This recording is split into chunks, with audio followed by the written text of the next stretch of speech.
everyone. My name is Kylie Gwynn and pleased to be here today here at Marrickville Town Hall for an amazing event around reducing violence in LGBTQ plus families.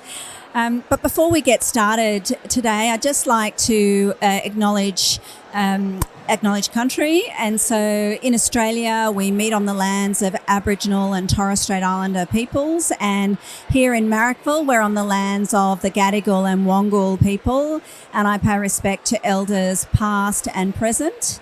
And importantly, I think it's important to acknowledge the young people as they are our future leaders. So I'd now like to introduce our awesome panel for the discussion today. Hi, I'm Renata, and I use she, her pronouns. I'm a mum of a 4-year-old, and I'm working on this project, which is around how we create safer, stronger, more fabulous communities. Hi, my name's Jules. I'm 13. I use they, them pronouns. I'm in year 9 at a school that I'm not going to disclose for obvious reasons. And I like playing video games. Hi everyone, my name is Sina. I use he, him pronouns. I'm part of the Voices for Change advocates group, which we work on advocacy for LGBTQ people and their experience in DFV and intimate partner violence. Well, thank you. Okay, so you can hear that we've got a really fabulous panel. So let's kick off with some questions. Renata, talk to us about primary prevention. What does it mean for our families? Sure. So we want to have families that are safe, right? We want to grow up our kids to be amazing, to feel loved, to feel comfortable. And there's so many ways that as parents and community members we can make that happen. So domestic and family violence is unfortunately a huge public health issue. We know it affects a massive amount of people. I'm sure you've seen the stats around women. It affects 1 in 4 women. So if you think of 4 women you know, one of those people has had that experience. But in the LGBTIQ community, it's 4 in 10. So if you think of 10 community members you know, that's 4 of those. That's almost half. So it's a huge issue, but we know it's actually something we can prevent. So if you think back to the 80s, for example, there were a lot of people dying in car crashes. And they're like, how can we stop this? We can prevent this in a lot of different ways. So to stop something happening, we need to change our whole community approach to it. So we can't just suddenly wake up and be like, we're going to stop this problem. We need to, as a whole community, say no to it. So you can kind of think of it as a running river, and at the end of it, there's a big waterfall, and some people have been dying because they've been falling off the waterfall. But there's a whole lot of stuff we can do upstream, putting up some signs to say the water's deep. We can put some fences up to say, let's try and not go into the water. It's not safe for swimming here. So there's a lot of education we can do for the communities who live close to that river, that they won't go swimming with their kids. So primary prevention is really about creating a lot of different safety in a lot of different ways. So for LGBTIQ families, we have amazing communities. We're so good at community organising. We've been doing it for decades and decades, right? We know how to put on a pride march. We know how to create safety in our communities, but we also face a lot of discrimination. So unfortunately, we've got heaps of work to be doing to be fighting back against the broader community and creating safety in our workplaces, in our schools, in health settings, and that's work that we all do in the community. Jules, tell us a bit about your strong, fabulous family. Okay, so I have 2 mothers, lesbians, and I also have a brother whose sexual orientation I am actually not too sure of, and we have 2 dogs, and our family structure is quite strong. We don't fight, there's no violence, there's not really generally any disrespect. Unless we're in a bad mood, but that's just normal stuff. but no, we don't have any problems. None of us really get bullied. Like my brother and I don't get teased or bullied at school for, being part of the LGBTQ community, and we don't get bullied for having lesbian mothers. Because our high school is really, really great. I really think that we are part of a strong family. Just judging by those statistics, yeah. Thanks, Jules. That was awesome. Seema, tell us a bit about your story. What do you do to help prevent violence? It's been a that we have in this community of public advocates trying to convince service providers and governmental organizations about how they can help to provide service to the people of LGBTQ communities who are having challenges with domestic family violence and intimate partner violence. And to be fair, after a couple of years doing that, I personally think we will win if we work further in prevention, because prevention comes from us. We're part of the prevention. We don't need to hope for a government change. We don't need to wait for other people to do that. Prevention starts from here, from this group that's sitting here. And I think to put an emphasis on family prevention and how our families and how our communities can be a part of that key message, allowing an inclusive space for everyone to be able to talk about their experiences and to just go through the barriers that we are facing, talk about the barriers that we have in that, for example, like victim shaming or considering us as part of the issue, which in my personal experience has always been an issue in my own life. And I think this is a great start. This is what we're talking about. Part of the prevention is people coming here, sitting here, and the next generation to talk and giving them that edge to actually make us better understand how we can be helpful. Fantastic, thank you. Renata, tell us about your role as a parent and how parents can help prevent violence. Sure. So I have a 4-year-old. My first go at parenting, obviously learning a lot of things along the way, making a lot of mistakes. But there's a few things that we decided were important to us as parents. One was that our child Finley would feel very loved the whole time, and we would build a strong connection so that if anything ever comes up for Finley, Finley knows who to speak to and knows that we're safe parents So we also made a few decisions about people in our life that we didn't feel were that safe. And we were like, they might see each other at parties or family events, but that's not a person we want to babysit. That's not a person that we want to be alone with our child. And unfortunately, you need to make those choices to make a safe bubble for your child. And sometimes you don't know who those people will necessarily be, because people who hurt kids are not necessarily the people that we think of, right? They're charming and they're kind, but when you can create a relationship with your kid of openness, of trust and conversation, then that's what's really important, because if anything does come up, you can always talk to them. So another thing that we've done is brought our child up to be to have a fluid gender, so we're not putting a specific gender role on our kid. And now he's 4.5 and is saying I'm a boy. And at moments, Finley's been gender neutral, has been a girl, has been a boy. Doesn't matter to us. What's important is that he's loved, and that all the people in our bubble, in our life, love our child too, and that there's safety. And as I said, there's places to turn to. But I won't lie, it has been challenging.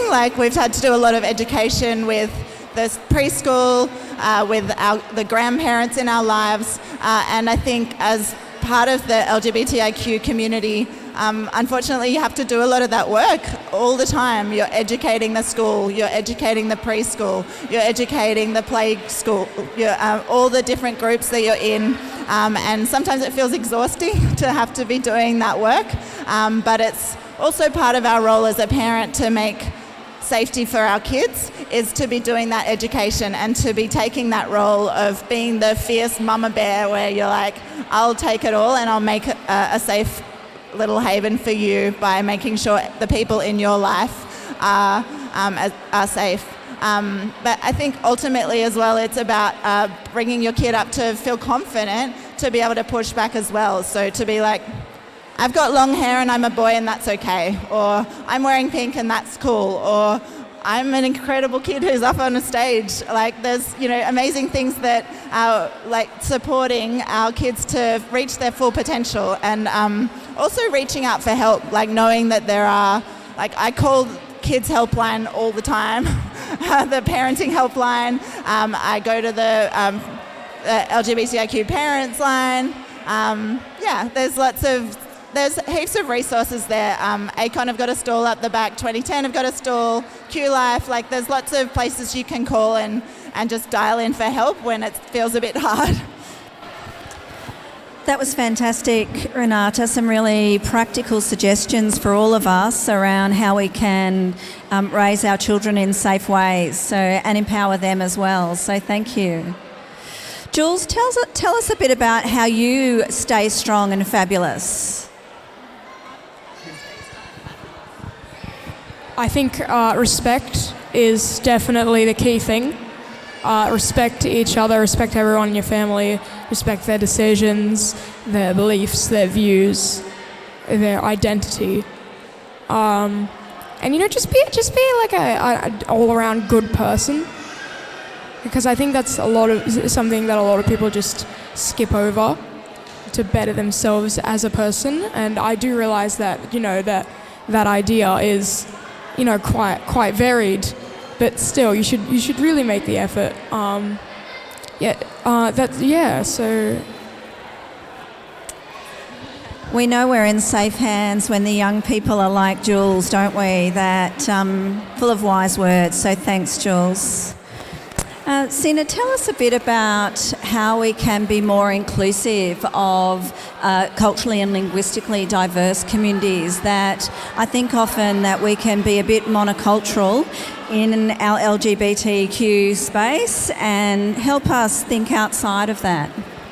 Well, when we're talking about CALD people, we're also addressing the fact that they're also marginalized communities. And just the same as LGBTQ communities who are marginalized, CALD communities are experiencing the same.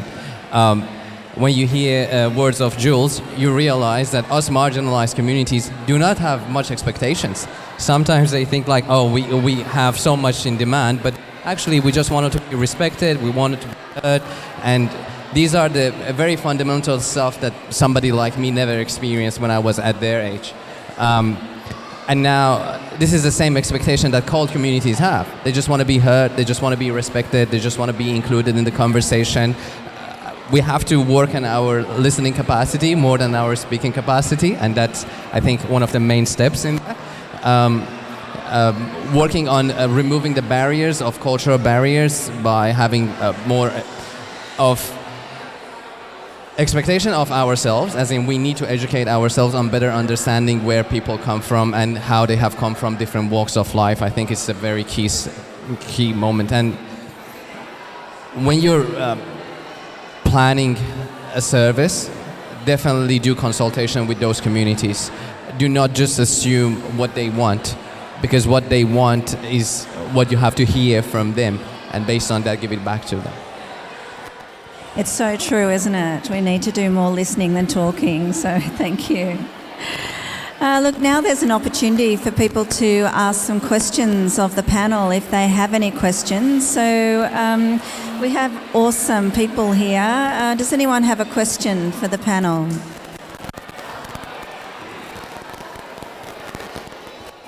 Can I ask a question of you, Jules? I'm just interested in what happens at schools, like at your school. Do you feel like there are conversations about respectful relationships and young people are talking about like being inclusive, that kind of stuff? Well, in terms of like conversations about respect, we have school values, and the way we remember them is by a golf joke, and I think that's really lame. But no, we do cover respect. We covered respect actually quite recently, so there's always a big discussion about some of those values, whether that be respect or anything else, can't remember them.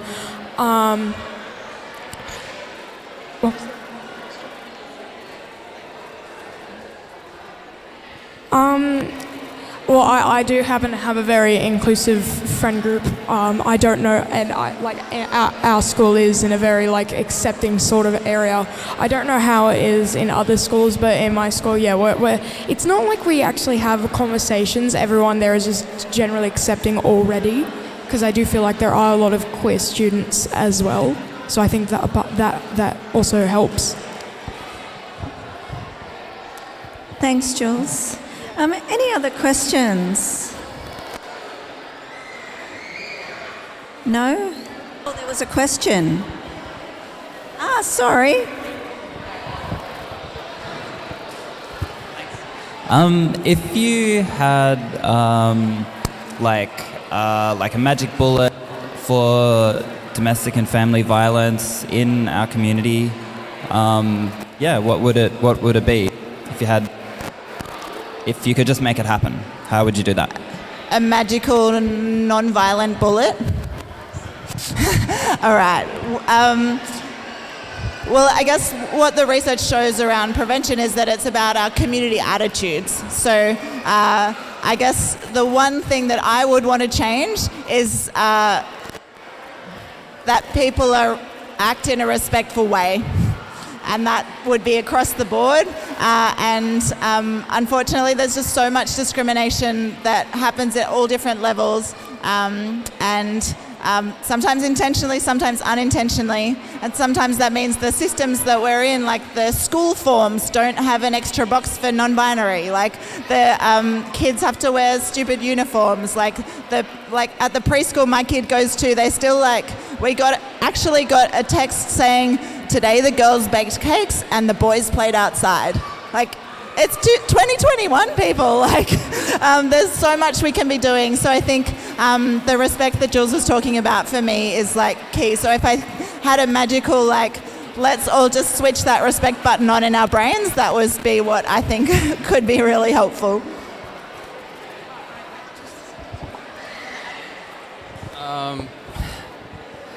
I would just, if I want to change something, if I want to make something better, is to increase awareness within our own community. I think from my own peers, sometimes I hear some statements rejecting people's experience who have gone through domestic family violence. But I just want to put that message out there that because I experienced it doesn't make it okay for other people to experience. In fact, it actually makes me responsible for bringing that change, for speaking up, for increasing awareness so that other people know that because I went through it, that doesn't mean that anybody else has to go through it. Because I sometimes hear from my peers telling me it also happened to me. Well, but that doesn't make it okay. Because you went through it, you definitely have to speak up. You definitely have to reach out, put your voice out there. I want my community to be more proactive about this. If you see an ad and somebody wants your consultation or somebody wants your feedback, click on it. It's going to take 30 seconds of your time, but it may change a lot of people's lives. So contribute to this purpose, I would say.